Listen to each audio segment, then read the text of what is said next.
9, 8, 7, 6, 5, 4, 3, 2, 1, 0.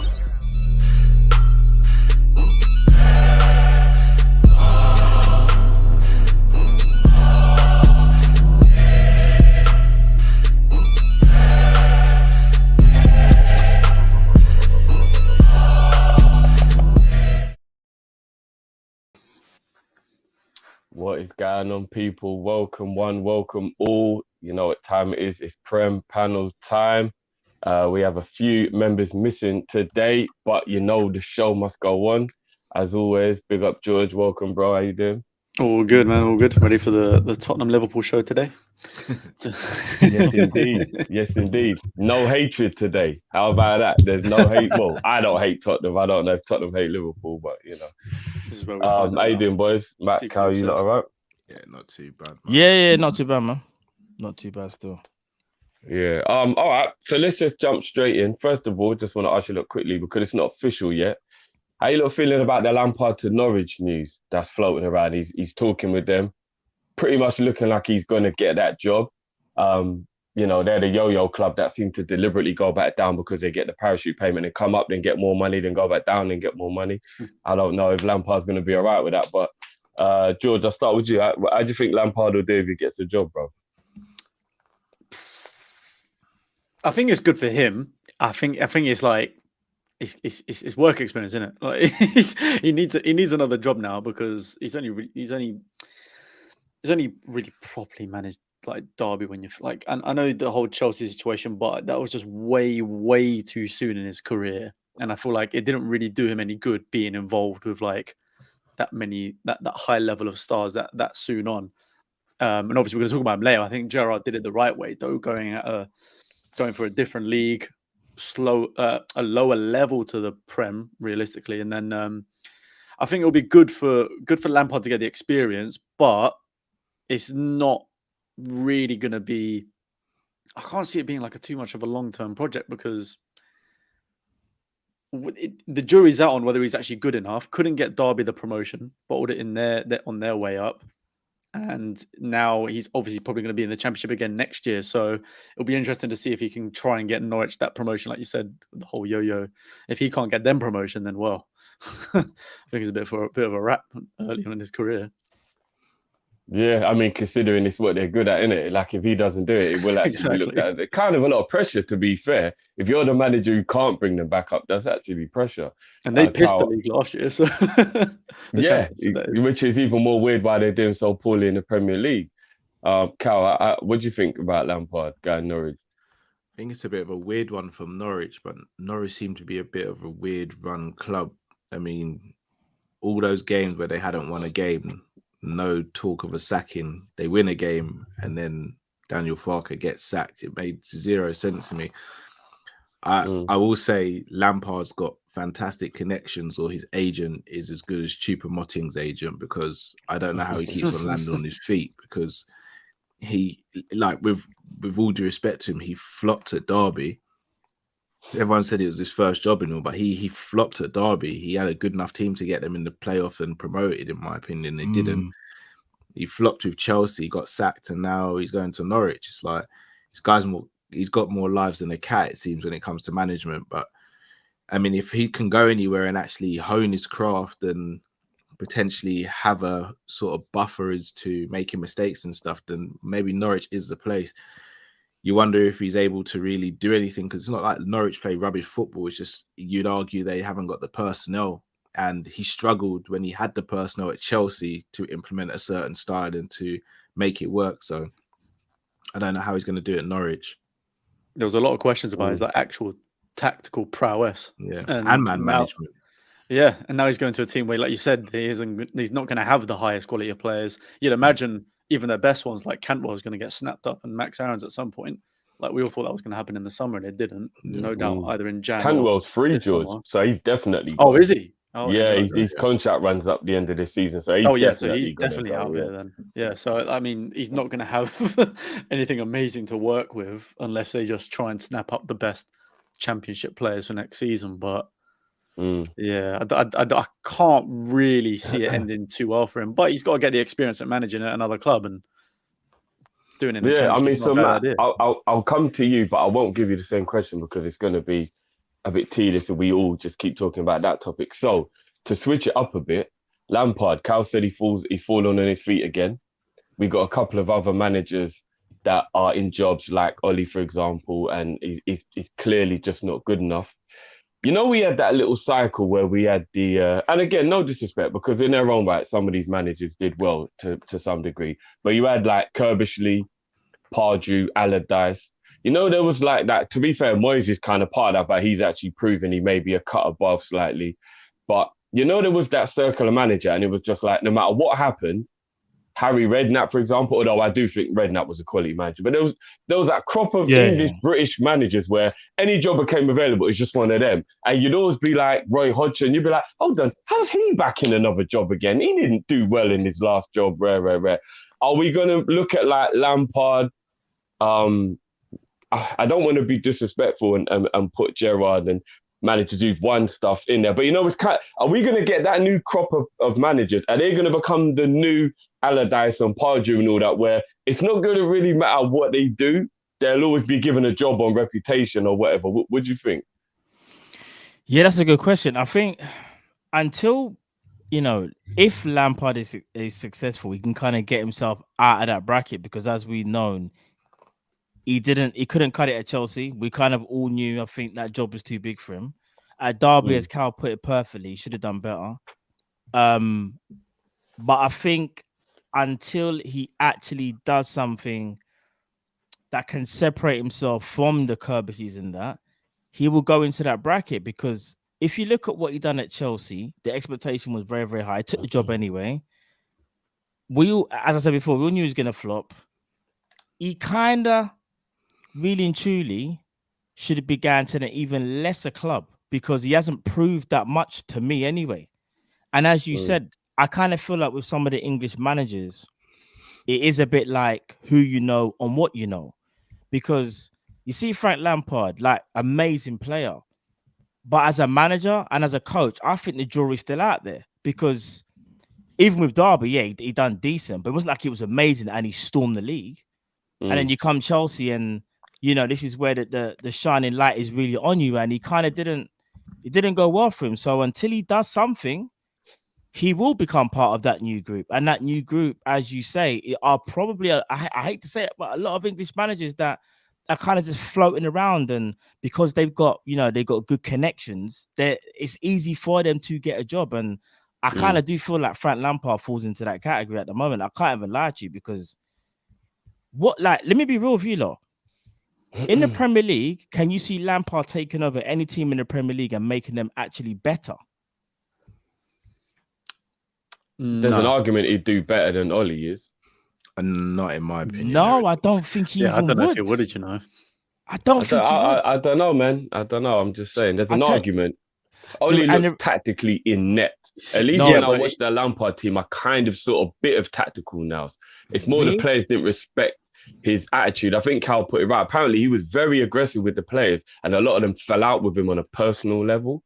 Like, apparently, that was one of the big issues with him. Because here's this now. When I thought of Frank Lampard at Chelsea, the first thing that came to mind was he was a Mason Mount fanatic. And this is not discrediting Mason Mount, by the way. But it was almost like, I've got a player here who I really like, and I'm going to try and get the best out of him and rely on him no matter what. And I know it became a bit of a running joke with like, Lampard will play Mount, you know, if he's got a broken arm, so to speak, or whatever, and he just would just play him. But I'm gonna be real, I didn't really see much tactical nous from him. Like, and even you look at what he done at Chelsea, bro. He froze. Who was it? It was Rudiger at one point. He fell out of Rudiger, and there was Rudiger someone came to us in the January because of it. Yeah, and there was someone else as well, and it's like, and Rudiger is probably the biggest player at Chelsea who's gone on from strength to strength in the last 12 to 18 months.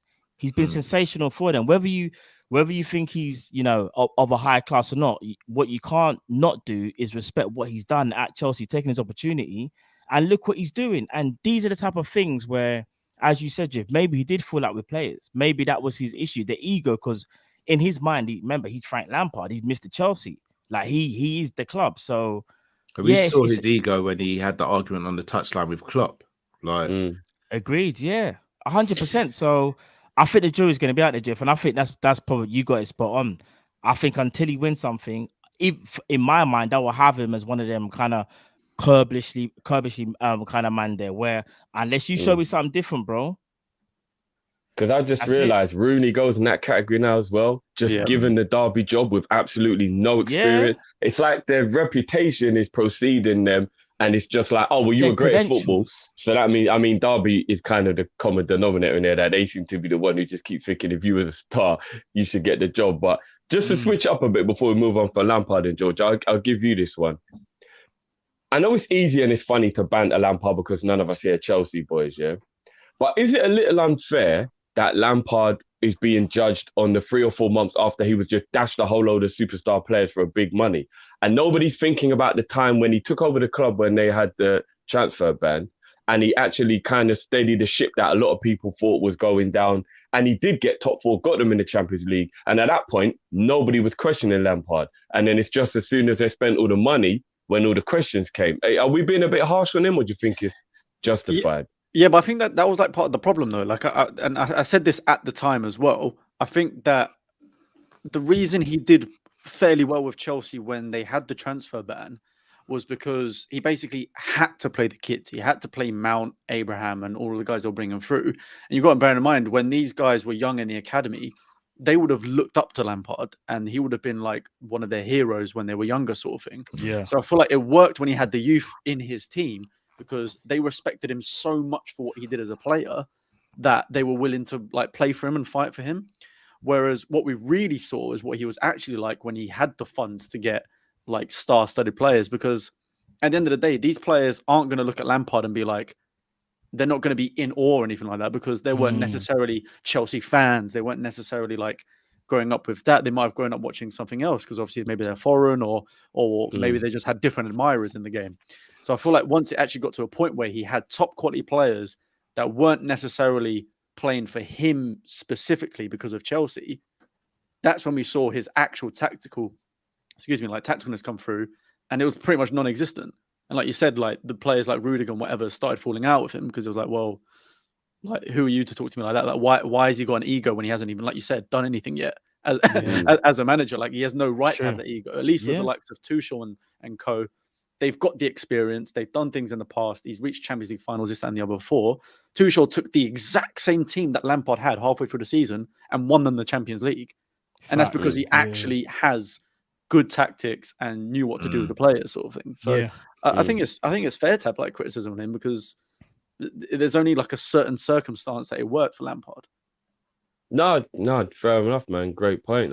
I mean, so to move on to the next part I want to talk about, which is Stephen George. We don't say his last name because it's so great that the stream might crash. But he went through a slightly different route. Now you've got and correct me if I'm wrong, guys, because obviously I'm not deeply knowledge, but I'm just using my common knowledge here. Rooney and Lampard were pretty much given their jobs based on having coaching badges, whereas Gerrard actually was a under 18s coach, right?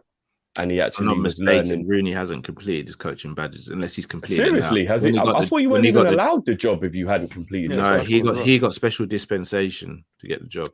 Oh, okay. Probably because he played for them as well. Yeah, because he was like player manager or whatever. Maybe it's a bit different. Yeah, okay. So fair enough. I mean, like obviously still the same kind of principle. So you've got someone like Gerrard, right? And I'm not even saying his name here to put him in the same category. Obviously not, but it's an example of maybe that where you kind of earn your stripes. Now you look at Guardiola. He was given the Barcelona job, and a few people put an eyebrow like, "Wow, what Barcelona job after Rijkaard?" As an amazing job as Rijkaard had done, but a lot of people may not know that he was a Barca legend, you know that, but he was in the youth team and he was managing and he was like around the club for the whole time. So he got what was going on and he kind of had, that kind of training.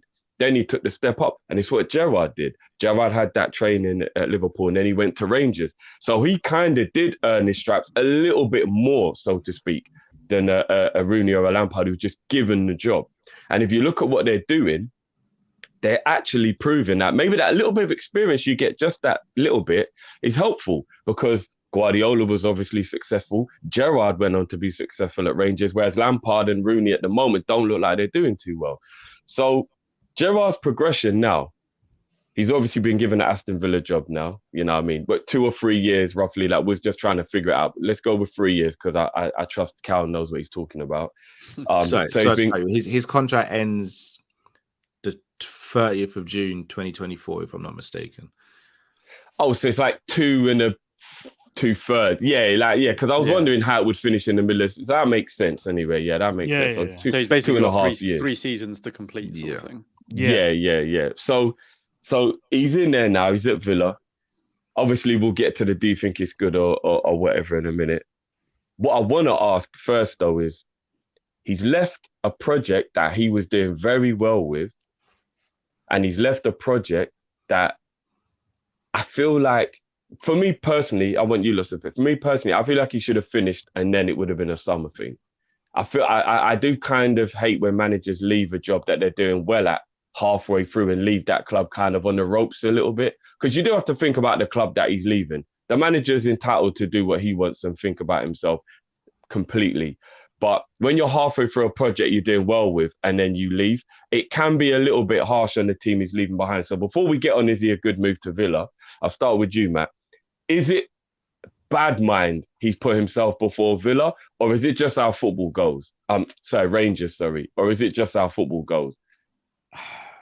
If I'm a Rangers fan, I'm annoyed. If I would be annoyed that he just upped and left. But at the same time, you kind of know Steven Gerrard, the player, was amazing and was always destined for greatness.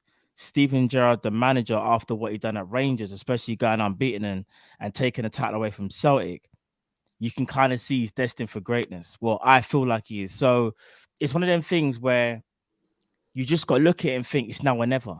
And sometimes these opportunities for managers, we may think it comes around all the time, but maybe for him, he felt he just got to take it, because, listen, there's so many other managers they could have potentially gone for, and they went to him. They saw what he was doing, and he's thinking, right, they invested in my work. I can't really not allow this to happen, because if I say no, wait for me in the summer, Aston Villa might just go, okay, we respect you, but we think we're going to go over a different direction. We need someone in now. We need somebody now. And they went to him. So I kind of look at it as a case of, if I'm a Rangers fan again, I feel sorry for them, but he's got to go, because he feels like he can go to the next level. Because there's one thing doing it in the Scottish League, and don't get me wrong, what he done was amazing, unbeaten, regardless of what league you are in. If you go unbeaten, you're doing something crazy. But now he gets to put his foot in the Premier League. And even though he will never, ever admit this, he might do one day, maybe, when it's all said and done.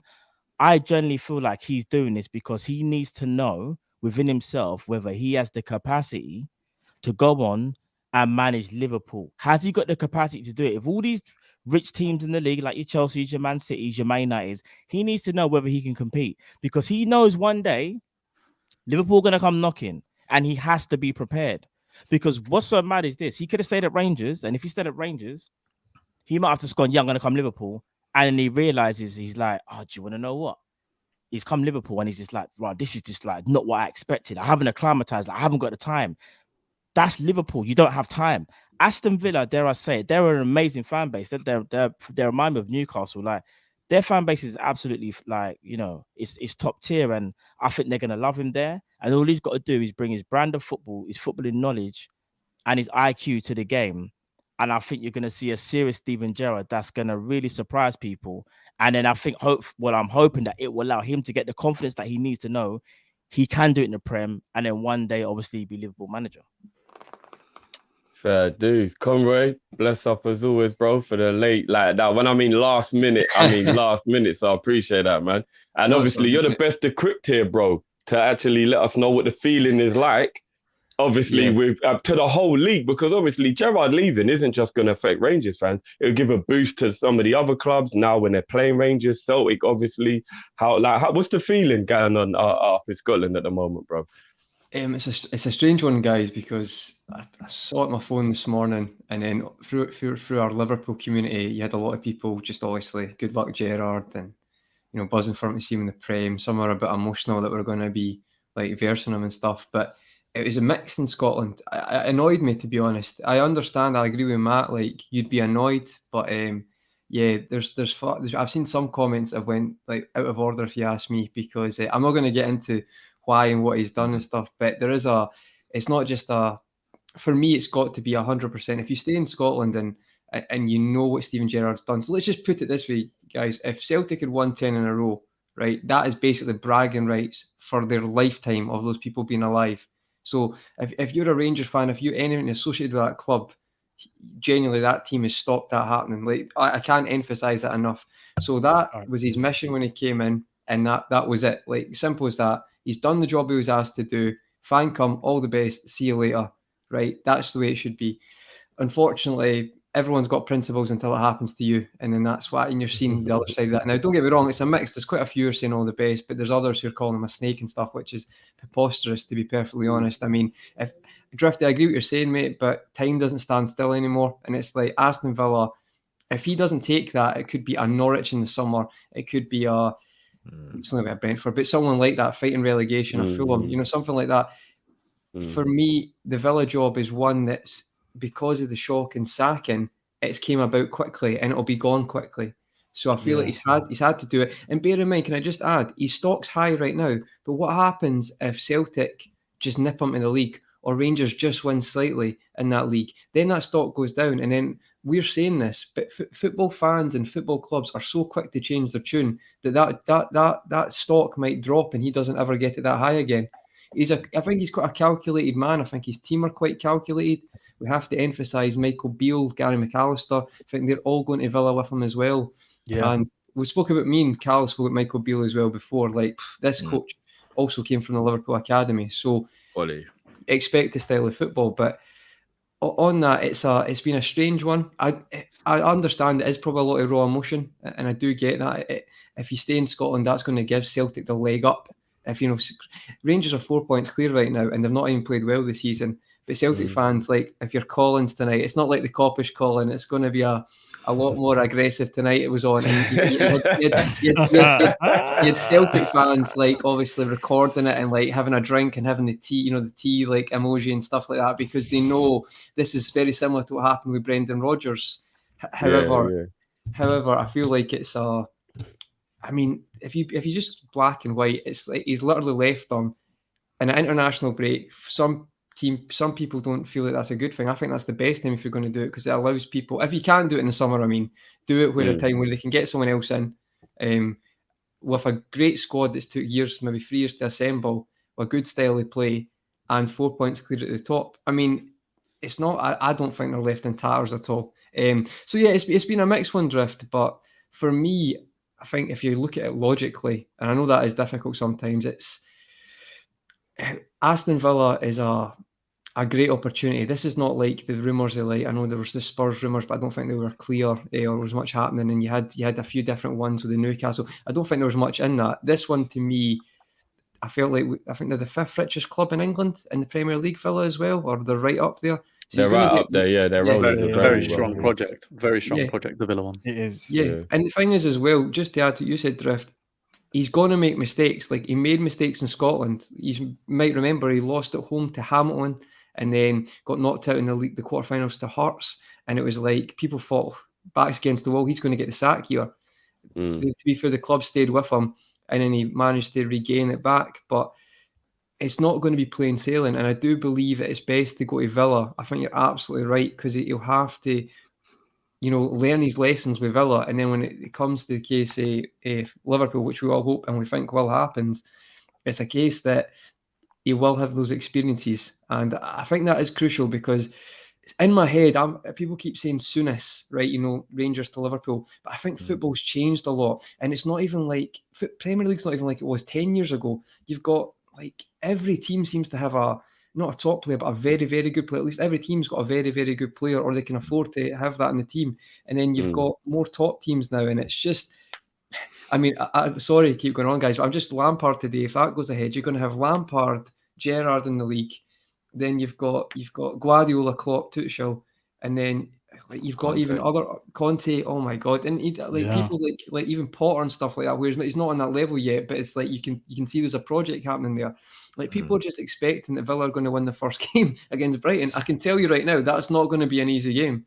So the Premier League guys, I mean, you talk about the Scottish League being popular with Gerrard coming back to the Premier League now. It's absolutely box office. 3 p.m. kickoffs are going to get 4 million more viewers for every Villa game. I can tell you that for free. No, you know that's interesting, man. Because obviously, as I said, you have the best insight with like how the people are feeling. Now, I am quite shocked to hear people being abusive, but again, I do kind of get the feeling of disappointment. So moving on to Villa, then I'll come to you on this one, Cal. Right, we don't want Stephen George to fail at anything he does ever, right? But he's now an op. Because when he was at Rangers, it was all right, innit? He could do whatever he wanted up there. We wouldn't even play the Europa League or whatever. Right, Gerrard coming to Anfield, Cal. Like, I mean, as an op, like, bro, how you feeling about this? Like, Gerrard at Villa, bro, talk to me. I may have to sit out the watch along for that one. Like, imagine Gerrard in the opposition dugout, bro. In the away changing room. That sounds crazy, man, when you say it. I'm going to be real with you. The only positive I can take from it is he'll know what it's like in the opposition changing room and dugout, so that when he becomes Liverpool manager, he'll make it more hostile for them and he'll know what things to make it a rough trip for them. But look, all jokes aside, I'm really happy for Gerrard taking a job. And again, I'd be devastated if I was a Rangers fan, but I don't think he could turn his job down. And I actually think it suits him coming in the middle of a season because he's allowed to look at the players he has and see them in front of him playing week in, week out, and then he can make an informed decision on who he wants to keep and who he wants to add in the summer, rather than just coming in the summer, watching some training and then judging players from that standpoint.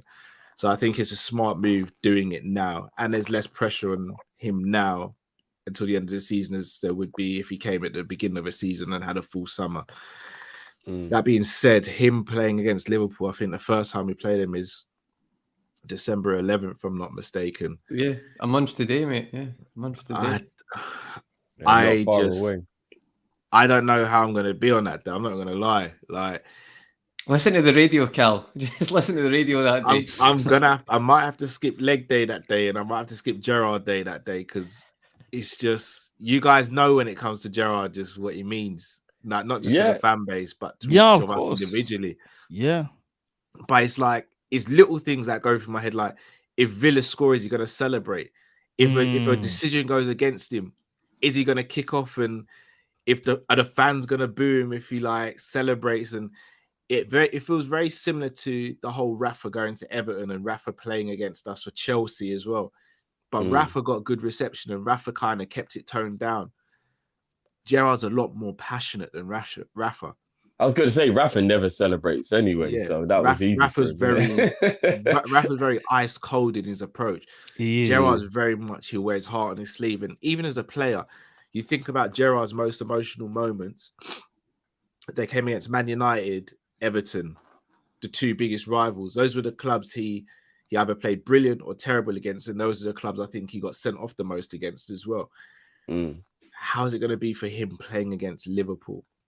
Like, the club that he's been at and loved since he probably can even remember life itself. So, yeah. I mean, part of me wants to see it because I think for the neutral and for the game, it's going to be very interesting to see how it's all handled. But the fan in me is like, nah, man, just fast forward to when he's ready for the Liverpool job and let me see him in the dugout, man.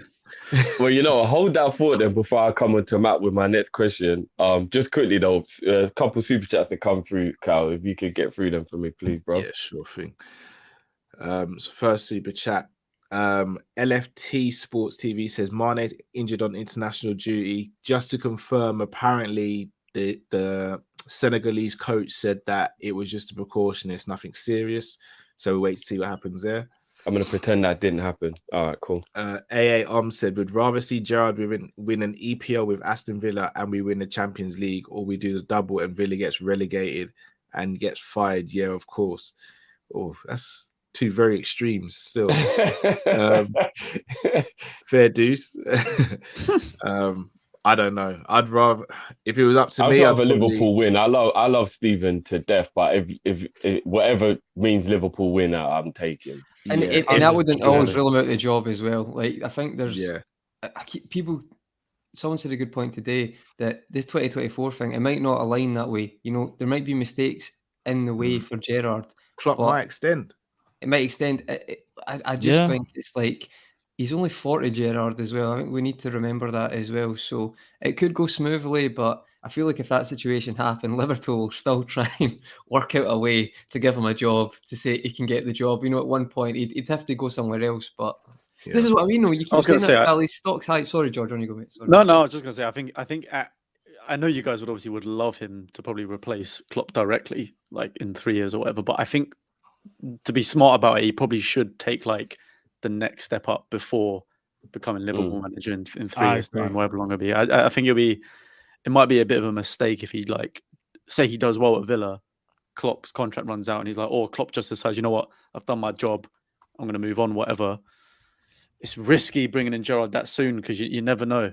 It's not as black and white as like, oh, just because he's a legend and he's done all right with Villa, doesn't mean he's automatically going to be amazing for Liverpool. Do you know what I mean? So, spot on. No, 100%. I think if you can manage a team that gets European football first, whether that be Europa League or... They did that with Rangers, though. Got Europa with Rangers. True. Did True, but then did also well in there as competing well. Premier League at the same time is what I mean. So like That's Premier League. Yeah, juggling a bigger squad, isn't it? For real. Yeah. Thursday, Sunday in the SPFL, you can, as much as it isn't as low down as people think, it's like it is good standard of football at times. It's obviously not the same as Premier League, but you can afford to have, so say like an off day in the Premier League to get an ugly win, you still have to be at it. Whereas like you can afford to have a game in, say, like Slavia Prague on the Thursday and then a game on Sunday. You might not be quite at it and still win the game. But I think the Premier League, that's a whole the only team I've seen do it well recently is West Ham, to be fair. They seem to be doing quite well. Yeah, man. Kat, is that all of the Super Jets, bro? Yeah, that's all of Was that there was one that just came up on the screen now, Matt. You brought one up, didn't you? That was the one that Carl was reading. I put it was up. that the one you was reading? Okay, fair enough. So it was kind of just touched on there by Conroy, so I'll just extend it and then I'll bring the question to you, Matt. Yeah. He flops at Villa. He is meant to be the replacement for Gerrard. Do Liverpool give a legend? And when we do kind of use the word legend a little bit loosely, but when we're talking about Gerrard, we're talking about elite level legend. Like create a new character, create a new bracket. You know, like when we're trying to get those 0.5s from Cal, like new tier of legend, which is Gerrard. There's only one other legend I think that can. You've got you've got Shankly, Paisley, Dalglish, Gerrard. In my opinion, I think that's the order of top legend down to like, and they're in a category nobody else can sit in. In my opinion, if you don't think there's people to add to that, fair enough. But for me, that's the category of untouchables at Liverpool. So if he flops at Villa, what do we do, bro? like I'm going to ask you, so it's a lot of pressure, apologies. If he flops at Villa, what do we do, bro? All right, here's the thing. So this is where you kind of got to separate Steven Gerrard, the man, the manager, the player, and Liverpool at that point. Because if I'm being honest, let's say it's a really bad time at Villa and it's not going well, and like, you know, we're expecting things where it's like, oh, has he got it? Has he not? I have to be real. As much as I love the guy, you can't just go and get him because he's Gerrard. Maybe you got to give him more time. So I would hope Liverpool would actually be like, do you know what? Let's go and get someone else who we feel is on that level, because we can always go back for Gerrard. Conroy said it best. He's only 40 years of age, I believe it is now. He's got a lot of time to become Liverpool manager. But I think what it is, us Liverpool fans are so passionate and so wanting to win. we're thinking already, oh, wow, if and when Klopp leaves or when he leaves, we're thinking the next best thing is to get Gerrard because he's the icon and he's the best player that we've seen play for the club. Like a lot of the thought process has to go deeper because you got to think about, as great as he is as a manager, you got to let him earn his stripes. Don't get me wrong, the first stripe is there, and that's Rangers. Get your second stripe, that's Aston Villa. And when you've got your second stripe, bro, then we can have that conversation. But if he can't get that second stripe at Aston Villa, we're going to love him no matter what. We're going to give him time. We're not, if he floats a Villa, I don't see no Liverpool fans saying, I never want Gerrard again. I just don't want to see him near it. They're going to go, do you know what? It was the wrong time for him. He maybe should have stayed in Scotland and done a bit more, or he should have went to a lesser club and build up your profile. But either way, I still believe he will become Liverpool manager. He will. It's just a case of, is it going to be after the Villa job? And I just think we've got to give man time. Let him earn his stripes, bro. You don't, because one thing we don't want to do is kind of do what Chelsea did with Lampard. We don't want that situation where your legend, he's not doing what he's supposed to be doing, and you're torn. You're like, oh, I love this guy, bro. Like he's my icon, but my man can't. Gerrard out is not happening. No, I hear you. I hear you. But I have to be honest with you. I'll put you. Let me spin it on you then. If Gerrard was to come into Liverpool after having a bad time at Aston Villa and he started doing a Roy Hodgson and then he started saying things like, well, you should just accept defeat. I love this club, but as things stand right now, I don't have the capacity, no pun intended. If he started speaking like that, he knows like, rah, my hands are tired. I haven't got a lot to work with financially. Player quality wise is not the same where you guys are used to where you had Klopp. As much as you love the guy, bro, you're going to sit there and go, I can't even lie to you. Like, I love Gerrard, but I don't know, but if you think I ride for Origi, you want to see how I'd be if Gerrard was failing as Liverpool manager. I hear you. But you again, ain't never hear me say get Gerrard out in any capacity on any level of anything. But hear this though. This is one thing I will always say, and some people might not like it, but this is how I feel. No player is bigger than the clubs, even Steven Gerrard. I know Steven Gerrard is the icon. Right. Do you know what I mean? It's one of them things where it's like, if he's bringing us down, let's say that again, like this is obviously like, you know, speculation, whatever, but or just guessing. But let's say, for example, he really done a bad job at Villa and he comes to Liverpool and we still take him on because we still believe in him, and then he does bad at Liverpool. I think you're gonna have to be honest with yourself, bro, and you're gonna start thinking, we should have got Marsh from RB. We should have got Nagelsmann. We could have maybe got. I'm just giving examples, but we could have got Pep, who was available. But that's why I'm asking you. Your mind will start thinking. But that's why I'm asking you. If he fails at Villa, is the Liverpool job something that's ridiculous to even consider giving him, regardless of his legacy? He's got time. If he fails at Villa, like the worst, bro, I'm talking like he fails. His win ratio is bad. I'm talking like he proper fails. It is not over for him, bro. No, I know it's not over for him. I'm talking about the natural progression that's meant to be he takes Klopp. So if he fails at Villa, he's got no room to regain his reputation before Klopp goes. Do you get what I'm saying? Yeah, Conrad said it best though, because you see how things can transpire. Like, I don't even know why we even think Liverpool fans that he's just the natural successor for Klopp. I think we kind of just jumped the gun there because we're seeing what he done at Rangers, and then we just think this destiny. I hear you. I show the book, Cal. Show the book. I know it's close. I hear you, and I'm not doubting Gerrard, but we have to be honest though. This job is a massive, massive, massive task for Stevie. It's massive, bro. It is absolutely gigantic. It's gigantic. If anyone knows how big the job is, it is him. No, I agree, and I think he can do it. But what Drift is asking me is saying, if he fails, and then he was to come, I agree. See, and that's the thing. We can't just assume that he's gonna. Bust it up. Let's speak to the only person here who's not emotional about the situation. Yeah. Was that emotional? And I'll direct this. No, because come on, we know we're all emotional about it. We are. So I took my emotion out of it. Carl was the one. No, you did well. This is no. What you were saying made perfect sense, bro. But I know deep down you're still burning with emotion the way we all are. You're just showing it better. You're still burning with it. Come on. So George, what would you consider Gerrard being successful at Villa when you compare what he's done at Rangers? So if you was the Liverpool board and you're looking at the fact that in Scotland he won the league, What Yeah. is the equivalent at Villa now to be like, you know what, this guy's done well enough. He actually can be Liverpool manager.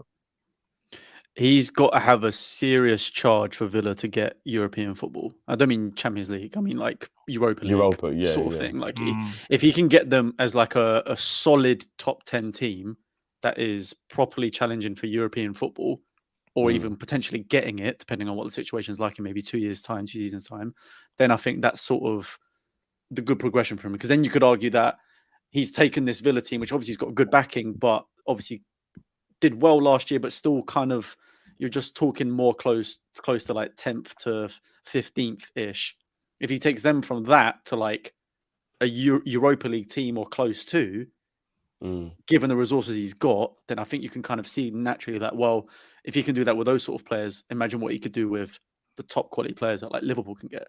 I think that's the sort of target you got to have. If it's not, if he's still hanging around like mid-table or close to with Villa, I don't think he should be considered for the Liverpool job next, like to replace Klopp specifically, because it just doesn't make sense. I know you got the emotions attached to it, but if Nagelsmann's available at that time, you've got to jump on someone like that. Especially if he's won like Champions League with Bayern or whatever manager might. It's obviously hard to predict for 3 years, but whatever manager at that time, if Brendan Rodgers is an elite manager, you've got to finish for United by go back then. to him. Like, do you know what I mean? Like, there's so many other people that you would have to consider ahead of him if he's only like he may have improved Villa, but if he's only taken them to like guaranteed 10th every year, I don't think that's good enough, in my opinion. No, you know what? That's a fair shout, man. And I mean, going from one manager to another, we're going to talk Conte in a sec, which I know is going to whet George's appetite. Cal, there's been a couple of super chats that have come through. I'm so I can see it. Tears will start flowing. I'm not gonna lie, Give me some of them super chats with me, bro, then we can move on to the next topic. That situation in football is mad. You guys, have you seen Ratatouille? You know when, the nice, bad man rough, guy man. eats the food and all of a sudden he's flashed back to a kid. I feel like it's that right. It's a lot, man. Nice. Zabiri says he's going to show us he can be the next man, and I respect him wanting to earn it. He takes no handouts. Tell him again, Zabiri. Party Momo says Leon Edwards versus Hamzat Chimaev.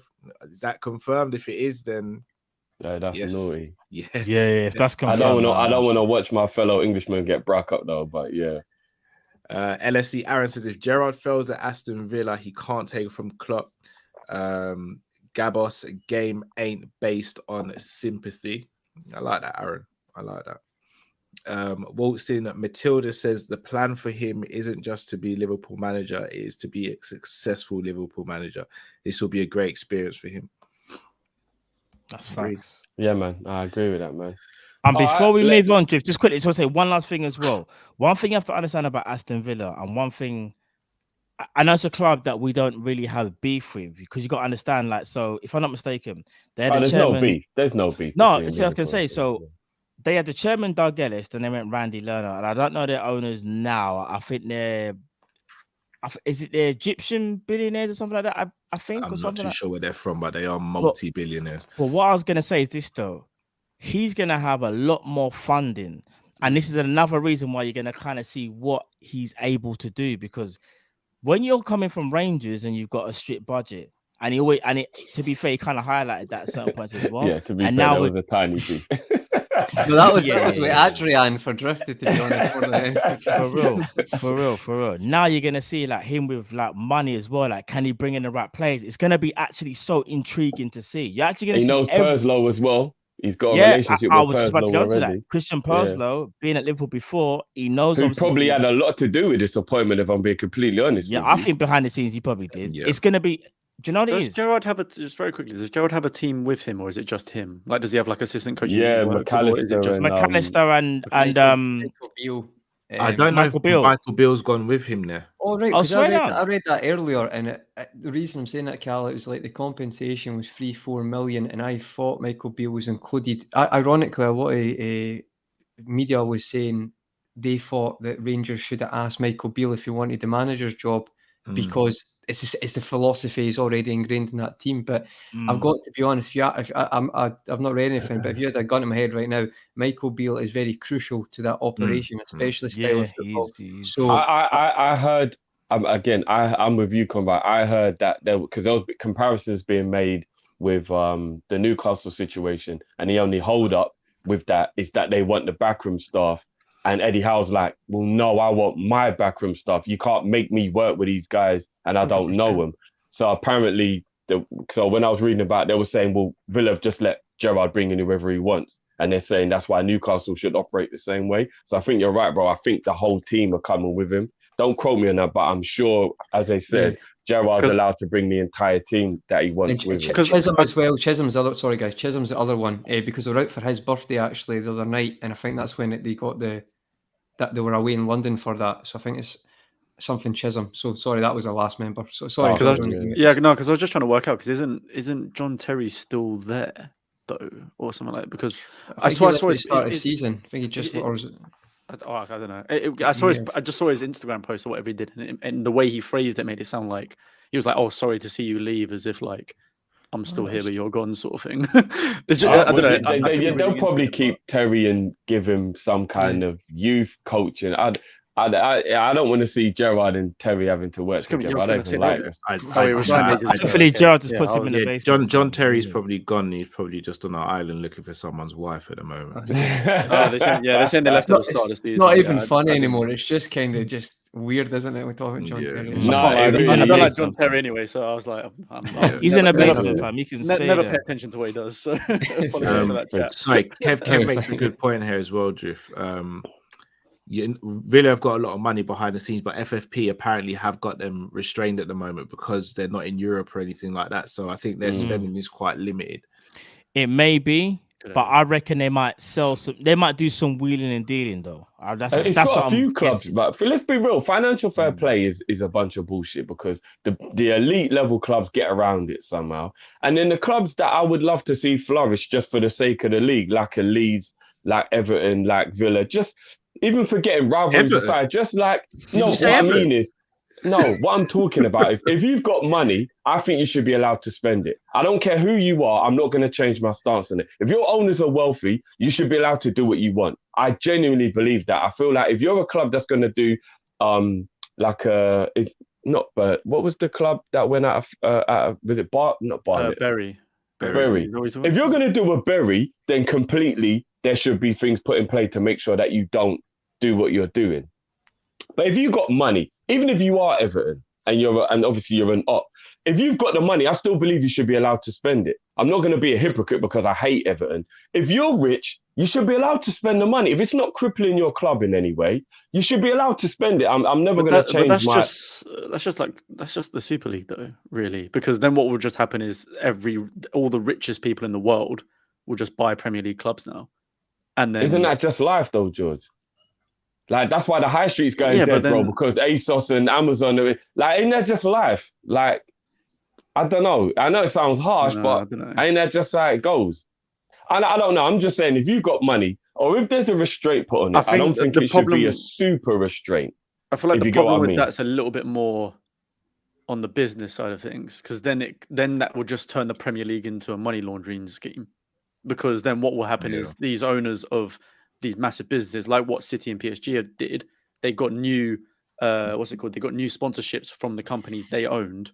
Yeah. So they're basically, it will just be an easy way for them to funnel money through and not get taxed sort of thing. Which is why there's got to be some sort of that's true. Well, I mean, maybe try and make sure that you have a way to control that part. Then you're right, because you can't just start doing that. Well, that's what they tried to. That's what like everyone was trying to introduce with Newcastle because of that takeover. They were trying to introduce the fact that if your owners had any involvement with a club, with a company, they couldn't sponsor that team. So you basically have to find like completely external. Yeah. Like it's like a tender contract. So if you put out like it's not the same, but like if you're in a company and you've got like I don't know maintenance on the roof, and it has to be you put the contract out, and I've got to fill in all this, but there can't be any conflict of interest.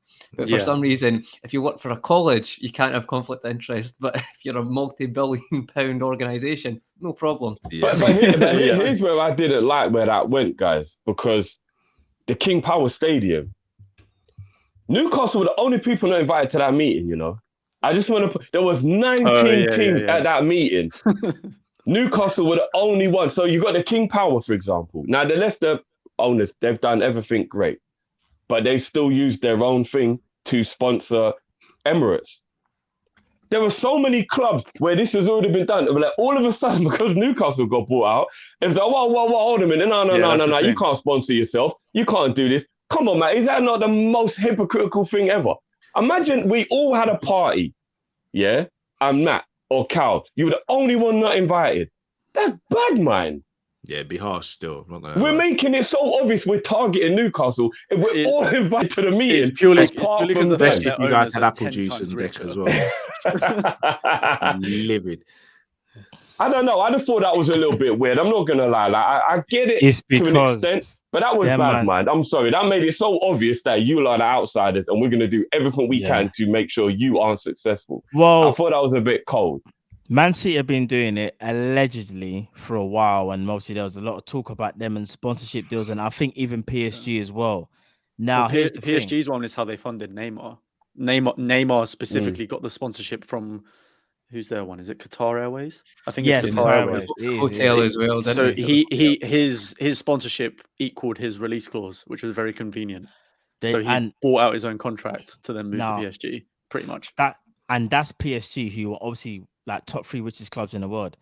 Newcastle's like apparent wealth is just stupid. Basically, Newcastle can buy the amount of money Newcastle have. If they wanted to, their owner could buy every team in the league easily. Yeah. Basically, what's been going on in football is all the football teams are like welterweights, and now Tyson Fury's just walked in the room and no one really wants to fight him. That's basically what it is. I'd probably say more in Ngannou, bro. But Tyson Fury is also cutting weight, which is making it worse. So it's kind of legit. He's cutting weight. No, he's not cutting weight, mate. He's cutting weight. No, he's paying off the scales people, bro. No. He's cutting weight, Carl. But when it comes to fighting that, he just goes back to his original form. So that's what he's doing. This has got to be out of context, because if someone just turned it on right now and they're like, what are you talking about? you know, we'll actually make this a topic for another show, because I think it's actually quite interesting. Yeah, it's a huge I get where you lot come from, and George makes a great point that you would get the sport washing, but when I mean you can spend what you want, I mean just a lot more freedom. So if you're a multi-billionaire owner and you want to spend 150 million in the summer, it shouldn't have to be based on what you earn. Like, put a cap on it, but not a ridiculous cap. That means you can't really spend any. Like, I still think you should be allowed to flex your muscle a bit, but that really is for another topic. So, Conte. Actually, Cal, we had any more super chats in the meantime, bro? Yeah, a couple more. Just run down. Sorry, quickly, George. bro. No, it's good. It's good. I like that. Build it. Shout out to Rams. Rams says Julian would know how big the job is to take over from Klopp. He took over from Hansi Flick, a hero as a player, and won the sextuple. No, that's a real word before anyone tries to say it. And hope he wins trophies. Mr. Dare I Say It says, you either can choose Klopp or Pep for this situation. Lewandowski, Royce, and Aubameyang, or Messi, Foden, and Jesus. I'm taking the first two. I mean, the first lot, sorry. With Klopp as manager. I need to look at it. Okay, I can see it. What was the first one? Lewandowski, Royce, and Aubameyang, or Under Messi, Klopp. Foden, and Jesus. No, second one, because we I think I'm taking the second one. And Messi. Well, Aubameyang's inconsistent as anything. In today's game, you're saying And Royce has got one. I don't think it's today's game. I think we're going at their peaks, isn't it? Yeah, I think that's always going to be at their peak. Lewandowski, Royce, and Aubameyang. Sorry, yeah, then it's that one. Messi just. But then but we haven't seen Foden and Thingy's peak, so you got to kind of. Yeah, Messi, Foden, and Jesus isn't like a that doesn't seem like it's a right balance. Yeah, there's no Just balance. small There's dons no that are just balance quick there, and- really. Yeah, But bro, Family I'll and go with Royce the and first one. Lewandowski already worked. At their peak, Yeah, is yeah. Or it mad. can, Yeah, we I'll know take it that could first one. work. Sorry. Yeah, So it's peak. I'm taking the first one personally, but yeah. Shanna Bay says it is a sad day for me because I love Stevie G, and if he beat Liverpool, he will lose my love for good. That is a sin, bro. Wow, but it's looking Remember, a little bit. It's just a looking a little game. mixed round there. It's looking a little mixed round Old there. School My Tunes God. 80 says Kazoo do an offer. If you don't like the car, you can return it. If they don't like Stevie, you can return him. Love the show. Where's KG? Hit the like button, people. Yes, people hit the Yes, like yes, button. hit that like button, man. Definitely. Smash Make the sure you like. go in the description. I'll add Conroy to the description. So make sure you go and subscribe to the guys, show some love, hit that like button as always, people. Right, the suspense has been killing you, George. So I'm just gonna let you take the floor for a minute. He's here. Obviously, we haven't spoken to you, sir. Yes. We haven't spoken to you. Oh, that's a great wig. We haven't spoken to you. We haven't spoken to you since it happened, but he's here. You beat Man United to the punch. You did what you needed to do. You know what? Naively, I sat here and I was like, this isn't even El Saki, Cole, because only Ollie's That's going to not get the Saki, no. chop. Only Ollie's going to get the chop. You know what I mean? Like, that's how I know that Levy is ruthless, because there was no leaks, meaning there was no thought of getting rid of Nuno. No. And he just woke up the decks there and went, nah, fuck that, man. He just got battered. I'm getting rid of this guy, lad. I'm not having this one. Do you know what the You got turning rid of point Nuno. was? Do you know what made the difference? It was the fans booing in the stadium. That made a huge difference, because Yeah, I don't think that's Nuno, what's keeping Nuno Ollie in was the job, not, innit? Nuno was not going to get sacked if Mm. we didn't boo. So the fans first started booing. Oh, I might have got the order wrong. I think there was boos. The first boos were, I think, when the first half finished, Mm. because it was just a terrible display of football, and I think we were losing at that point. Then the next boo was for taking Lucas off for Bergwijn when Lucas was by far our best player. Even I booed that. It was ridiculous. Like, any competent human being wouldn't do that in that situation. He was your best player on the day. Easily our best player. It was the weirdest Easily. decision I've He ever was, seen he in my was. life. Easily our best player. And then the next one was more not at him, but it was more towards Kane and the front forward players, because they just weren't moving at all, sort of thing. But I think Levy saw the reception and fans started singing "You don't know what you're doing" about Nuno, and then Levy out and all this, that, and the other. So it was that is genuinely the most hostile I've seen, like, a Spurs game, like, during the match from the fans. So that there was no coming back from that. As soon as I read in the morning, oh, they're having a meeting, that's when you just know for a fact it's done. Like, he's getting sacked. Like, you don't do that just to say, oh, that was bad, carry on the next week. Do you know what I mean? So all right. So before I get everyone else's opinion on it, I'll give you the floor for a few minutes, George, because I know you must be over the moon. And like I said, we haven't spoken since it happened. Yeah. He's here. Conte's here. You've got, in my opinion, wheel it, run it back. You've got the third best manager in the league now. It puts you back into the conversation. How are you feeling about it, bro? I'm excited, man. It's got me the most excited since, I think, last year when we were top of the league for like 2 days. Oh no, to be fair, it was for 3 weeks. We were looking good at that point, and then it went downhill quickly. But it's the issue with that is that Mourinho's obviously style of football, we all know, isn't the most exciting in the world, even if Harry Kane is doing up ridiculous numbers.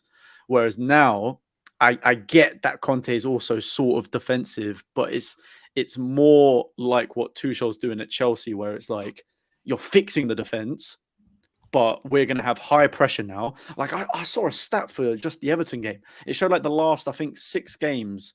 It was like a graph basically of like the miles or kilometers ran by the players, and then the sprints and this, that, and the other. And you see like the other games were like sort of like here, and then the Everton game was like miles ahead of everyone else. So you can already see that he's like implementing such a good way of playing with the team, and it instantly looks better even if some of the players aren't good enough. So I'm more just excited to see. It's the fact that we've got Paraticias in the board as well, who he obviously like started the domination at Juve with for 3 seasons. And so I'm excited to see in January what players we bring in. Already talks of my boy Dusan Vlahovic. If we get him in January or even in the summer, I'm going to be gassed. I think Kessie's another one, and back to Skriniar or De Vries. If we can start bringing in these top ballers from Serie A, Listen I'm to excited. the optimism. Listen to I'm the excited. optimism. You can Them already players tell there. George knows it's not fantasy anymore. You know when something goes, you know when something goes from being a fantasy to reality, you can feel the buzz. Like you can feel like man can say it with chess now. Before it would just be like, oh, I'd love to get involved in that conversation. Now man can just say it with chess. Like, No, yeah, we it's can true, go though. and get him. The difference is between Mourinho and Conte as well. Because I thought, for me, kind of being a little bit naive, I thought when we signed Mourinho, it was like, oh, we're actually going to give him the war chest and give him money now that, we've got that sort of manager. But the difference is when Mourinho first joined, he said straight away, no, we've got the squad. Like, we've got a very good squad sort of thing. Instantly, Conte's come in and is like, yeah, I see some good bits, but there is a lot to fucking work on in this team. Like, I'm gonna need some different players, and they're already starting working on the window and stuff. And I think that's the difference. Like, you don't get in a manager like Conte if you're not willing to spend on the players that he wants, especially with the board member that did it for him in Juve as well. Like, it's a good thing, and I'm just excited for what. And it's the fact that he did it more recently as well with Inter, from what he took them. What was it, 13 years without a title? I can't remember. It's something like that. To then within his second season or something like that, win it. Since win it pretty Mourinho, much I with think ease. was the last Smashed it time they into, won bro. the league. Smashed it into, Ridiculous. And even correct me if I'm wrong, but I don't think he had necessarily any, like, apart from maybe like Lukaku, I don't think he had any, like, a lot of huge marquee signings. I think it was just good signings at Inter. I know they spent decent money, but if we can just replicate that for the Prem, then yeah, next season could be very fun. All right, so just before I get it, have any of you lot noticed that Conte's actually following Mourinho's journey? It's really weird. He went Chelsea, then he went Milan. Now he's at Tottenham. No. Obviously, there's a few clubs Yeah, missing you in Remember, between. he but was at Italy, he was at George. Italy and Juve as well, though, innit? No, obviously there's a few different ones, but what I mean is it's kind of a similar. It's a bit weird, isn't it? I do get the comparison, Drift. I feel like Conte in my mind is, because I rate Mourinho highly, I still think he comes in the conversation when you talk about greatest managers, but football's evolved. easily. Football's evolved, and it's like Conte for me is like, it's not like the exact copy and paste, but he's like, in this generation, the way football is, I think Conte is, you see the similarities with Conte. What I would say though, if you watch him at Inter as well, though, even some of the passing, that's why I don't think they get on. By the way, I think that it's because they're too similar. That's why they don't get on. But That's a brilliant photo. You're not fucks with it, innit?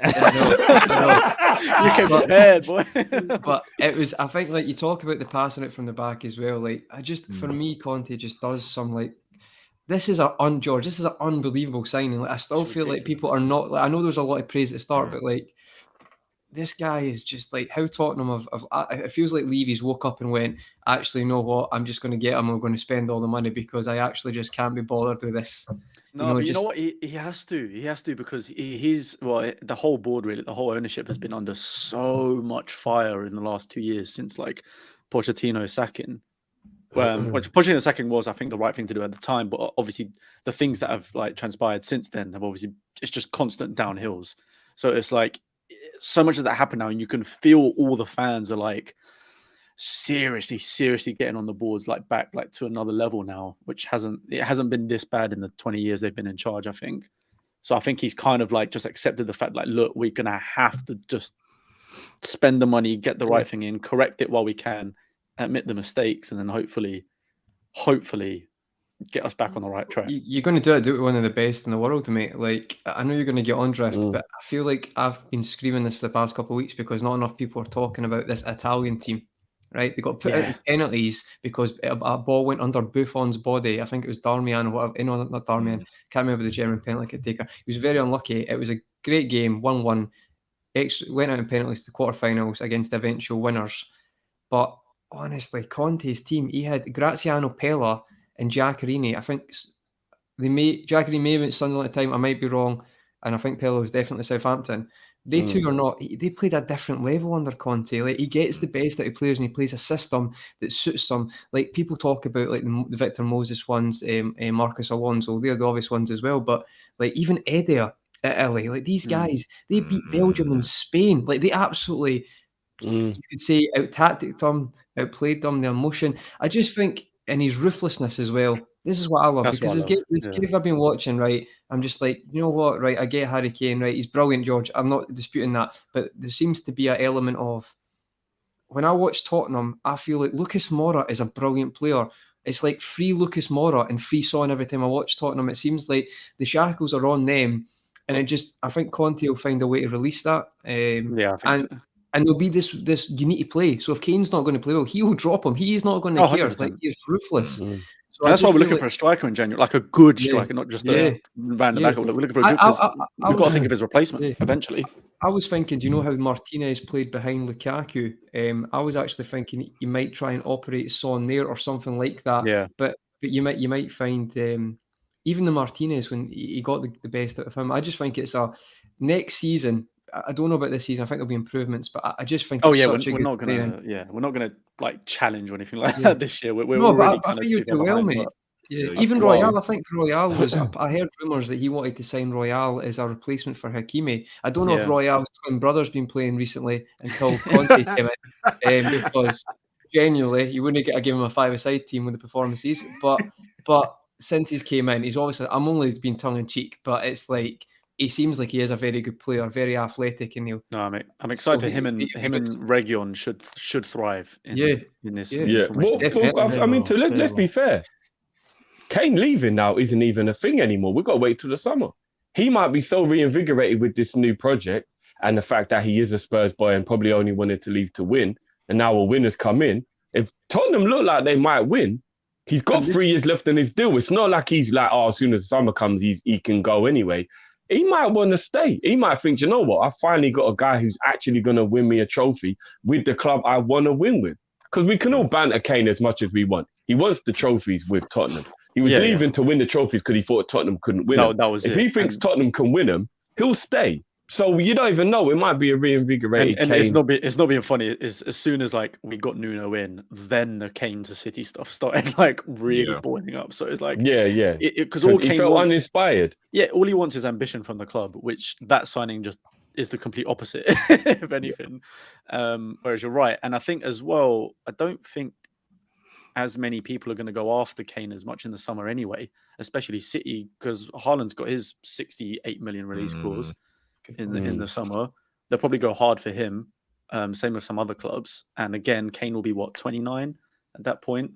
If you can argue with his injuries, I don't know if necessarily, even if he is firing, I don't know if they will go back for him. But yeah, like you said, if we've got the players and the right people coming in and the manager, he might want to stay anyway. If you know, especially if Conte can win us a trophy this year, even if it is something as like little as like a League Cup or Europa Conference. Don't play that down, mate. A trophy's a trophy. I honestly, no, but that's what I'm saying. Like, trophy, that's what I'm saying. Like, but the thing, what I mean by that is more the fact that like Kane is obviously like he's one of the best strikers in the world. Like he wants to target the Prem and all this, that, and the other like the major ones. Yeah, but I feel like in this season, if we do get a League Cup or a Europa Conference League, that is already massive progression from where we're at, sort of thing. And you go hard for the league next year. Conte's a serial winner, man. Like obviously he won the Prem 16-17 season, I think it was, with Chelsea. Yeah. Bro, and he's won he's won a league of Juve, I think 3 times as well. If I'm not mistaken. It was 3 in a row when they first started. Hasn't he won 7 titles in 10 years or something like that? Yeah, I think so. It's something mad, and obviously with Inter as well. Bro, the man knows what he's doing. So listen, plus don't sell his best player. Yeah, because asking to Milan wasn't the two, don't sell his best player. Yeah. the two of the other seasons he didn't. I think he won the FA Cup with Chelsea. Then he got sacked. And I think he did still. Yeah, and it was just his first season at Inter was one of the other ones as well. So it's like Tottenham have got 2 trophies in the bag, in my opinion. I think they'll win a domestic trophy and the conference. So? Yeah. I can almost guarantee that they'll win 2 trophies this season. I think without City in the League Cup is the big thing. City being knocked out of that was the one for me. I know there's obviously you guys and Chelsea and whatever, but like let's be real, it's been Man City's cup for the last 6 years or whatever. So I think without them in it, it's actually way more attainable. Interesting as well. It'd be interesting to see how it goes. That West Ham Tottenham game, I'll be watching that. That's going to be. I'm actually a little scared with the way they're yeah, West Ham are kicking. Just watch the set pieces, mate. Just watch the set pieces. Maybe we should have done that.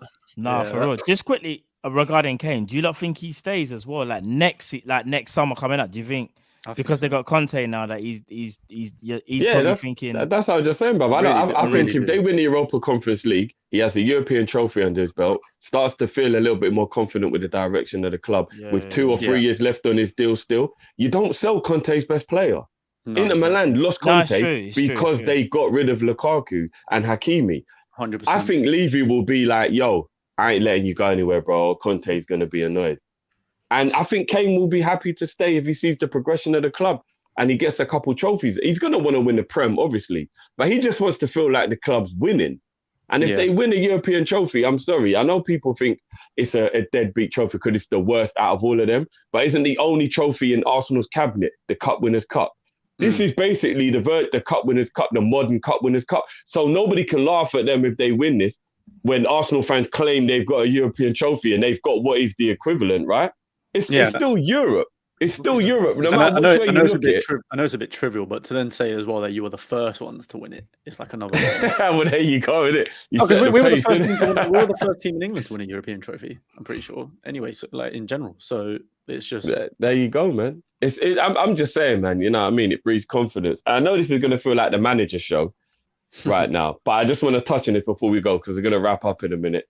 The rumours are that Brendan Rodgers is actually a shoo-in to get this job at Man United if Ollie fails, and apparently Ollie's got 2 more games after the international break resumes to save his job. Now, if he does fail and Brendan Rodgers is brought in, some people are saying it's a bad appointment, some people are saying it's a good appointment. It's kind of split. What I don't like is the disrespect Brendan Rodgers gets for what he's achieved. I don't know if you lot agree, because obviously with you lot being Liverpool fans as well, you might either hate him or love him. George, I'm not really sure how you care because you don't have an emotional attachment in any way, shape or form. But for me, I think if you look at what Brendan Rodgers has done in Scotland, and again, regardless of whatever the quality of the league, if you go unbeaten, it's still an achievement. And then he came to Leicester. I feel like people look too much at didn't get the top 4 rather than thinking about context, because there's always context that has to be put into everything. And he had depleted squads with injuries both times. Yeah, he should have probably done it, but he had a depleted squad. And then you think about the fact that they were punching above their weight the entire time anyway. Can you look down on somebody who doesn't achieve something they weren't meant to achieve? He also won the FA Cup for Leicester, which is a massive achievement. Even we can't do that, which is win a domestic trophy. And you look at the style of football he plays, and it is very pleasing on the eye. So I'll ask you this question. I'm going to start with Callum first, and then I'm going to go around anti-clockwise. Because I know you don't like Brendan Rodgers, but you appreciate his brand of football. If Brendan Rodgers has the squad that Man United have, so if there's an injury, he's got a replacement for that player. And it isn't like Leicester where he's left in the lurch when one guy goes out, he can't fill the gap. Do you feel Brendan Rodgers could be a success at Man United? I will say I don't dislike Brendan. I just don't get the love for him. Like I feel fair enough. Like he finished he finished 7th, 2nd, and 7th for Liverpool. Like again, context does need to be added to that.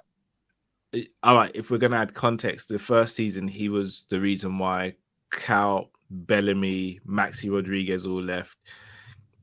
He benched Gerrard, Sterling, Coutinho at the Bernabeu and played Barini, Lucas Leiva, Emre Can in centre midfield, and Joe Allen, if I'm not mistaken. So I mean, context is there. He had one good season at Liverpool, and that was when he had a fully fit Luis Suarez and Sturridge and Coutinho and Sterling. Not saying our squad was amazing. I was going to say, because that's like saying Zidane shouldn't get praised for winning the Champions League because he had Ronaldo, Modric, Cruz, Benzema. That 13-14 season for me was a bit of an anomaly, but I will still always hold him and the team in high regard for what they did that season.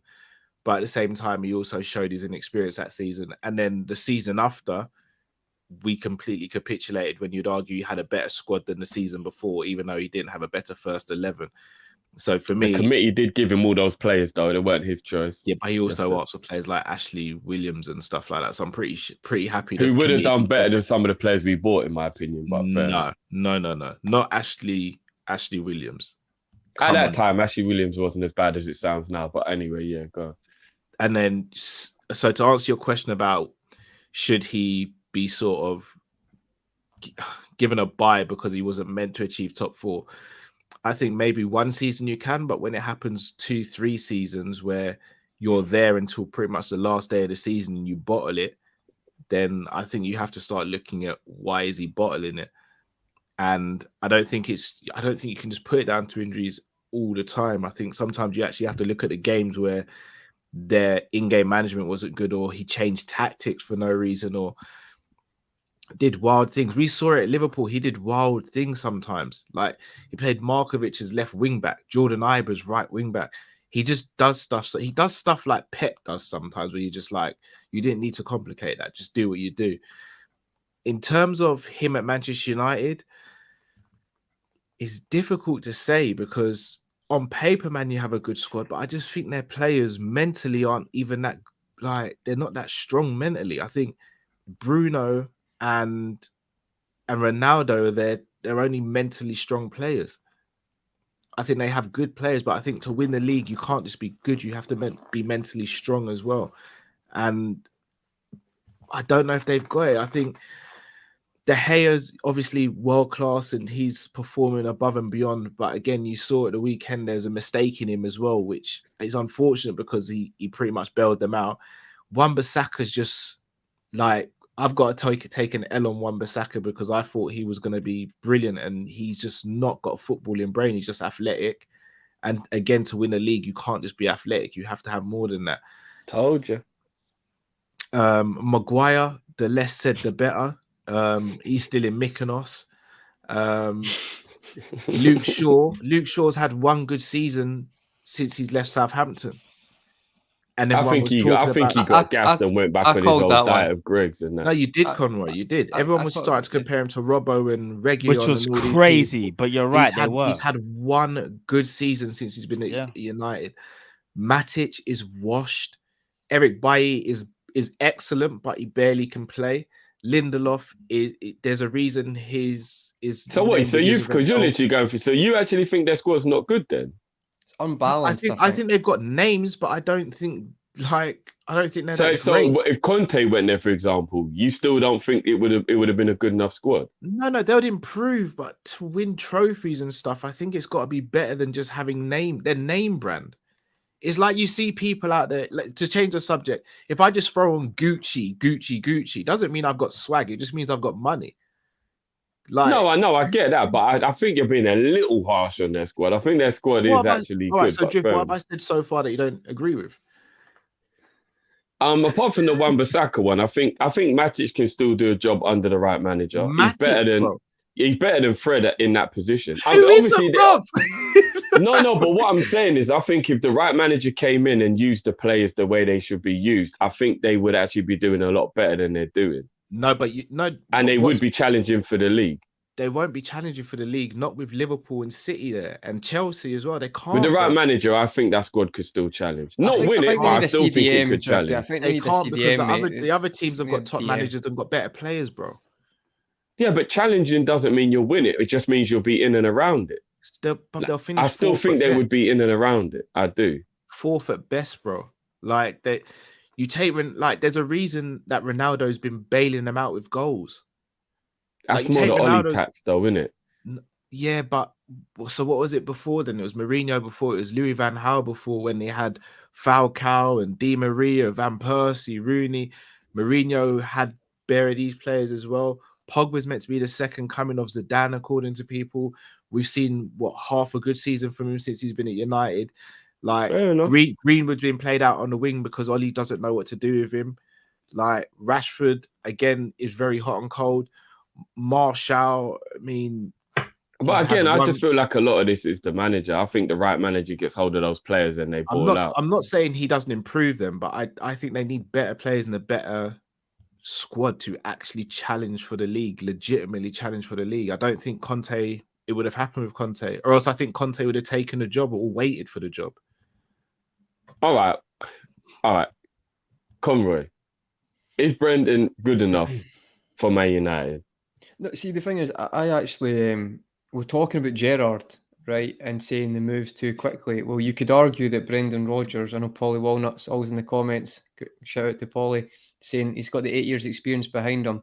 I'm more balanced. I'm kind of in between Drift and Cal. I feel like the first season he finished 5th, he was absolutely depleted. Like, it was actually ridiculous the injuries he had. He ended up playing Luke Thomas at left back, and it was really ridiculous. I think they lost against Man U in the last day. I would say that's excusable. I'd say this season, the Spurs kind of, George is here, when Bale scored twice in that game, that was a bit of a kind of, they just kind of capitulated in that game, and the game management way. And there's obviously other games. I think they lost 3-0 to West Ham last season at home as well, when West Ham weren't too good. So I understand it, but I actually think, to be fair to Brendan, like, I do think he's tweaked parts of his management. I don't think he's the full finished article yet, but bear in mind it is only 48. Like, Brendan Rodgers has got time on his side in that sense. I think he can get to that top echelons one day. And I know, Cal, I'm the same with you. That season at Liverpool, it pissed me off very much, because that was the season when we lost to Stoke 6-1. That's like Gerrard's last game, and that sticks with me a lot. But what I would say is that I can't be a hypocrite to say I feel like he's definitely improved as a manager, and he's 100% a much better manager than Ole Gunnar Solskjaer. Like, I would not even, like, that's not even a debate, and I don't think anyone would say that. No.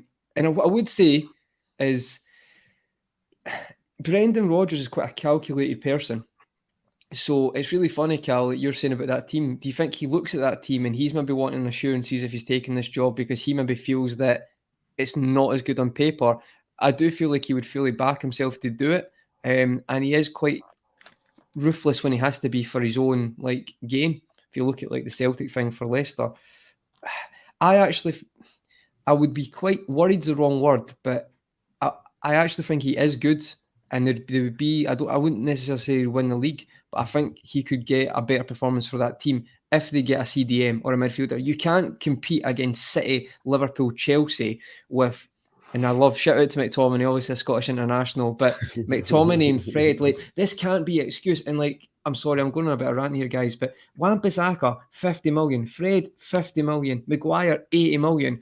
Who is making these decisions? This is unbelievable. You should not be paying 50 million for a right back, and people are saying, oh, he's got potential.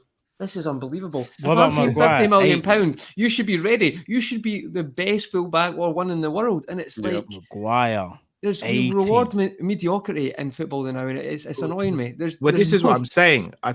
I don't think it's a case of Brendan. Look, any decent manager can go to Man United and improve on what they're doing now because they have they have a broken statue in the dugout.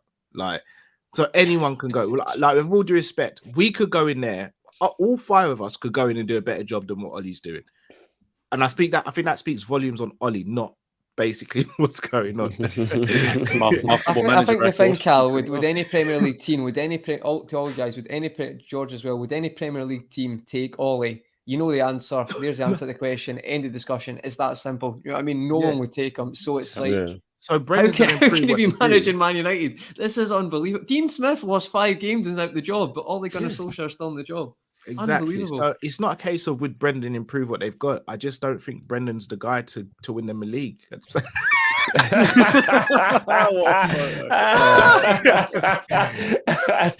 No, George, how do you feel, bro? George, what you say? Do you think Brendan Rodgers is good enough for Man United? Character. I think he's. The thing is, I think he's a really good manager. But you're right. There's not enough about him that would then make me scared of Man United to challenge for the title. That's a good way of putting it. Yeah. But then saying that, he is, I think, by far the best of what's available. Well, I say available, attainable for Man United, because the talks at the moment are what? Zidane, Rodgers, Ten Hag. I think those are probably the 3 that are most apparently Zidane's waiting on the French squad after the World Cup. But this is the thing with Zidane. It's obviously what he did with with Real Madrid winning the Champions League 3 years in a row. Like that's incredible. But again, it's the whole similar thing with Lampard. He's got the respect at Real Madrid. We haven't really seen him yet at another club, so we don't really know what. And he will probably test the owners at United as well to get to bring in certain types of players, which obviously they won't be happy with. And then and Ten again, Hag, nobody ever looks at Zidane's downfall because of the 3 Champions League, which was amazing. Yeah, but there was a lot that went wrong. But because it's Zidane, everybody like acts like that bit don't exist. Whereas with Brendan, they'll highlight the bits that went wrong. Yeah, there was a few things that went wrong. That was the reason why he left. Well, he left, yeah, and then they brought him back because the next manager was worse, I think. But then it went bad again, and then he left again. And then he left again. So that's I'm not saying it was turmoil, but it did go wrong. It's not like it was all plain sailing. Do you know what I mean? But this is, either way, it's a risk purely because of the fact that we haven't seen it at another club yet, and we don't know whether it's just because of how close he is with Real Madrid themselves, as to why he succeeded. But then you look at Ten Hag, and I loved him as a manager. But if we're talking for United and wanting to challenge for the league, again, he's going to have to bring in very specific types of players. His system very much fits Ajax and what they brought. And they done that with Van Gaal as well. And that doesn't necessarily work. I really like Ten Hag, but we can't be saying Gerrard to go to Liverpool, and it's like they're literally Dutch league's probably is better standard, of course, and they've been amazing in Europe. But again, that's a big risk. Do you not think? You don't know how that's going to work out. Exactly. So I feel like Brendan Rodgers is the best of what they can get. But I don't think he's necessarily the world beater manager that's going to bring them back to this glory of back-to-back leagues and stuff like that. So I think they're just in a really sticky situation right now. Fair dues, man. So before we just end up, then Matt, I guess you're just going to complete the set. You don't think Brendan Rodgers is good enough for Man U either, no? Believe it or not, he's better than what they have right now. And I guess that's an easy thing to say, but I do think Brendan Rodgers given a chance because he's changed, I would say, since at least being Liverpool manager. I know he's won an FA Cup, he hasn't won a league, and at Leicester, he kind of does sometimes falter at the last hurdle in the league. But I do kind of feel like as well, maybe it's the mentality of the players, not necessarily him, because I think they've got a very good crop of talented players, but mentally, are they the players that maybe like he needs to take over the line? I'm not too sure, but I think if he goes Man United are in a way better position than Ole Gunnar Solskjaer. Like Brendan Rodgers will have them playing some football. He will identify what they need in terms of like what Cal was saying, like Wan-Bissaka, like he'll have to find a system where he can get the best out of him because what they're doing right now just ain't working and things like that. Even maybe Jadon Sancho as well, but I wouldn't say he's a flop. They can get better managers like than Brendan Rodgers, but I just think if he was to go there, I think that kind of manager that's got good experience, obviously coaching wise, he's renowned for being an amazing coach, and not only that, having a good playing style as well.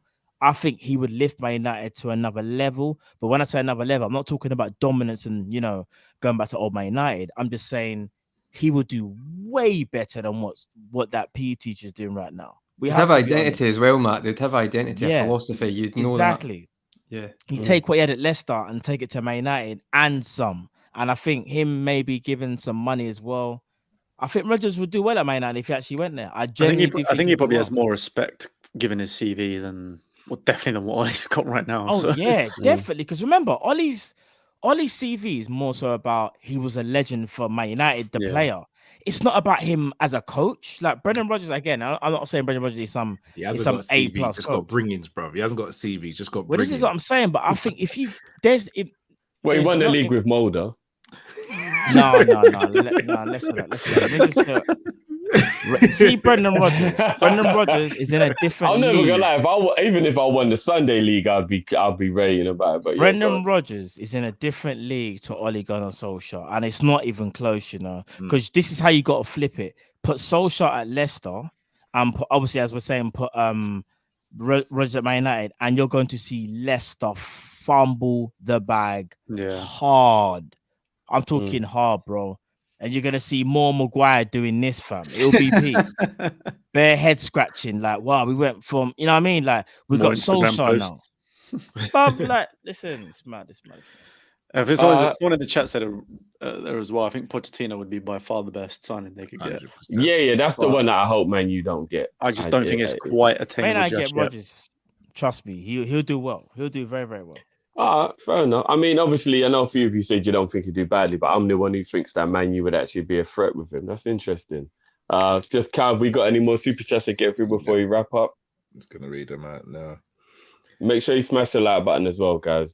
Yeah, wait. So Mr. Darasayedrift says you can choose between Robbo, Socrates, Hummels, and Trent, or Alves, Garcia, Zinchenko, and PK. I'm going for the top one there. I don't know about you guys. Plus Mane's injured, so apparently he's not injured. Apparently it was just a precaution. And if he is injured, Origi better get ready to start in the front three. And in January, it might be Curtis Jones, Ox, and Taki Minamino. I was actually going to ask you guys about that in a bit. Quickly. Do you want to see us cry on camera? Is that what you're going to ask? No, I'm like actually genuinely interested, what when Salah and Mane go, what your for the. I'm still crossing fingers and toes that AFCON go. Do you know what? Yeah, let's postpone it. That's what I'm. That's what I'm hoping for. I'm currently doing research on what alcohol cures pain the quickest. all of it. Yeah, vodka, bro. Vodka and apple juice. That's I'd chase it with some apple juice, but I'm not gonna lie, Cal. Vodka's one of the drinks that's easier to hide the taste of. So if you want to get drunk without realizing you're drinking alcohol, put some vodka in it, bro. It's not getting drunk. I'm soothing the pain drift. The drunkness is the soothing of the pain, bro. Do you think would you sign players to cope without them, or do you think it's just a case of riding through and hoping that what you got? Our owners will make us ride through, and they'll give us probably Salah as a new signing because he'll sign a new contract. They should already be here, George. That's what the problem is. Okay. They should have already been here from the summer. But if Origi fills in, a Minamino can step up for 1 or 2 games. There's John. We'll cross that bridge when we come to it, man. Drifty, you're low-key buzzing because Origi's going to play 3 games in a row. Don't lie to me. You're kind of buzzing. Hey, Corwin knows. Mate, see when he scored the other day, I was like, fair, you know what? Fair enough. That's some finish. And the guy literally has 0. He has like a small amount of time on the pitch and he has to do that. So fair enough, mate. So goals to minutes. I think Origi's only behind Salah, I think. So anyway. Yeah, what was the other super chats we had there, Cal? Old School Tunes 8 says Kane is full of excuses, blaming Man City move has affected his game. Now he is saying the Euro final still affects him. Now the Nuno thing is next. Next will be his own shadow. A bit of Kane shade there. I like my golden ball like that. Ace Bet Limited says Stevie G should be in no rush for the Liverpool job. He should look at taking it when he is in his managerial peak. Klopp managed for 20 years before a job like Liverpool. 20? I don't think it was 20 years. It was about 7. No, about 14, I think. It's about 14. But I mean, it's still a long time. I get what he's trying to say, though. Yeah, I get the sentiment behind it. Yeah, of course. I think he was at 7 at Mainz and then 7 at Dortmund. So yeah, I think it was 14 years he'd done. Zabiri says, I'm loving the show still. # sophisticated analysis. Bless up. Visuals, Matt, looking calm. Who won the Twitter poll? Big up Zabiri as always. The Twitter poll apparently it crashed. Like Twitter crashed, and we. Swear. Yeah, apparently. I swear down. Yeah, apparently. That's because Cal's. I saw Cal's comment. I think someone was going for Matt, and Cal put a comment to give the fear to this comment. Cal has definitely crashed that himself. 100%. No, we'll get the results and we'll reveal them tomorrow, people. So don't worry. Yeah, I'm gonna be real with you. I'll speak about it more tomorrow. But I think I know what's happened. Propaganda's taken over this, but fair enough. Oh my God. 110% there's propaganda. No. Great. You know I love you, bro. You know I love you, but I'll be real with you, bro. I was on a sabotage mission and I did Yeah. sabotage. No. And everybody was heavily influenced. The media works. It works. You can get into people's psyche. I'm looking at my team and I'm thinking to myself, there's no fucking way this is the worst team on this. But anyway, we moved. Not even a shadow of a doubt. It was, but we moved. No, it wasn't. The theory says you're a G for sabotage and it's still everybody just got caught up on the Zidane hype, but yeah, we moved. Oh, is it? FSG in January says, here's John Bretterton, the best forward in the CEPL. I don't even know what the CEPL is. So Ben is that Ben Bretterton who plays for in the EPL? The Championship. He's he played for Chile in the Copa America. Yes, Bretterton Diaz. yeah, but his name, it's, I ain't got a clue who he is. No, so he's an English guy, but he's got Chilean. Really, it's Chile. He's like his mum or someone. And he changed his name on his top to Bretterton Diaz. But he's who's he been playing for, George? Who does he play from the Championship? Is it Blackburn? No. I think it might be Blackburn, mate. He's been scoring quite a lot, yeah. So he every time he plays for Chile, he has to put Diaz at the end of his name because it's like it's just a cultural thing. It's a thing they have. Like I think they do. I think. Yeah, he scored quite a lot of goals. He's doing really well. Yes. Sounds like FSG. Sounds like it wasn't even banter. Sounds like it was actually a type of thing that they would actually do to us. Yeah, 100%. They'll probably get us some lonely player on like a Kabak level, and we'll be like, oh, what is this, man? And then we're watching Conte go spend up bare money. Man United might buy a DM. It's United ain't buying anyone. Yeah, Dan Juma was the one we should have spotted. We should have looked on more for Dan Juma at Bournemouth. I think he's going to be. I think he's going to be special. Neto's back from injury now, guys. That's all I'm saying. Yeah. Well, I'm getting for the rehab first. Cal. He's been out for a very long time. I mean, he's got time. He's got 2 months from now until January, bro. But he's gonna need a lot longer than that, bro. No, he won't, bro. He'll need a lot longer on Pedro, you know. No, I'm not sleeping on him, but he's been out for a very long time, bro. I'll be real with you. If Liverpool sign Pedro, bro, I might just put another bun in the oven so we can name the next child. Call him Pedro, yeah. Do you know what? I think Winks can do a job on the wing for you guys. Mate, that's who you need, a centre mid. I think that's who you're going to get into January, George. A central midfielder. 100%. I think centre back, centre mid, and a striker is our main priority. I think. I'm very interested to watch all of the flip floppers when Conte turns Ndombele into a world beater. I'm waiting to find out what's going to happen when everyone goes, Ndombele, yeah. It's like, no, you all said he was done. You know what I mean? Don't flip-flop on this now. He wanted him at Inter, so I'm excited. Matt Doherty is literally scoring the winner at the Etihad at right wing back. I'm telling you right now. You're laughing. No, I think he's going to rejuvenate him because Doherty was a decent fullback at Wolves. I think he'll do what he did with Moses. He was very good as a foot wing back, but I just think, as you said, I think because Emerson Royale's the go-to guy, that'll probably hamper it. Better, to be honest with you.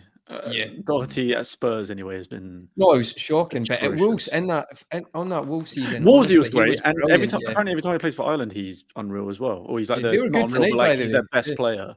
Yeah.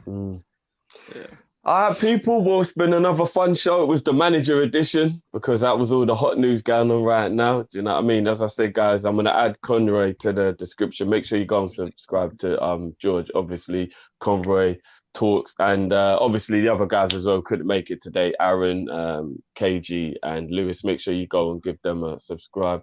Follow them as well. Smash the like button, people, as always. One last one for Mr. Dare I Say It before we go. Watch FSG say hologram is back from loan in January. Defense hopefully is the one place that we won't really need anyone, but it wouldn't surprise me. But they'll buy us another hologram. I don't know who else is. I don't listen. We'll cross that bridge when we come to it, man. But as always, people, we'll catch you. Say, oh no, do you know what? I almost forgot. How can I do this? I know George is thinking, what, we're not doing FPL, yeah? Well, hold on a minute. We're not doing FPL. Bring that out real quick for me, please, Matt, before we go. That's what I'm saying. Give me the United job. Based on your fantasy league, I'm not even going to lie. Maybe you would actually be doing a much better job than Ollie. Just bring it up a little bit for me, please, bro. There you go.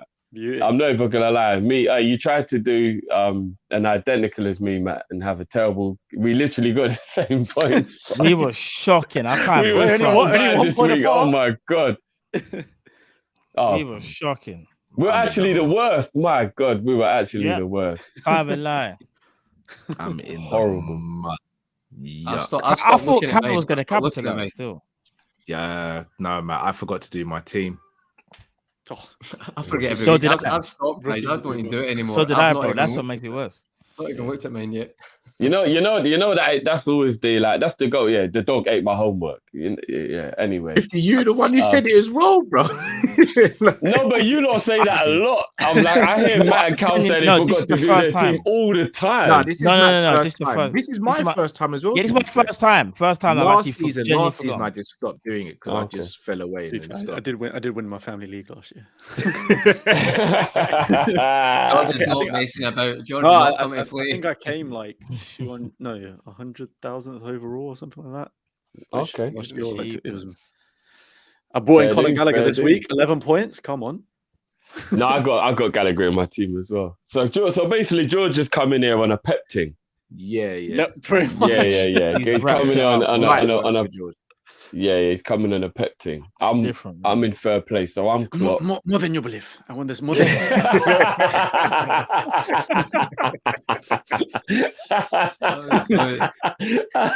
Oh man, you know at the bottom is getting tasty because Aaron is maybe Actually, ever is, you so know. slightly catching Lewis, and I know Lewis don't want to put that Tottenham top on, so he's better get himself in gear. Boy, we're gonna But- make it happen. But yeah, people, as always, man, you know what I mean? Love for everyone who's tuned in. Smash that like button. As I said, make sure you subscribe if you're new. And yeah, we'll be back same time, next place with a Prem panel show next week. But obviously, we'll be back tomorrow, guys, at a little Earlier tomorrow. time at 6 A little p.m. earlier yeah. time of 6 p.m. tomorrow, guys, for the Kopish calling show. So make sure you get there. Stay tuned to the socials for any changes in that. And until next time, peace.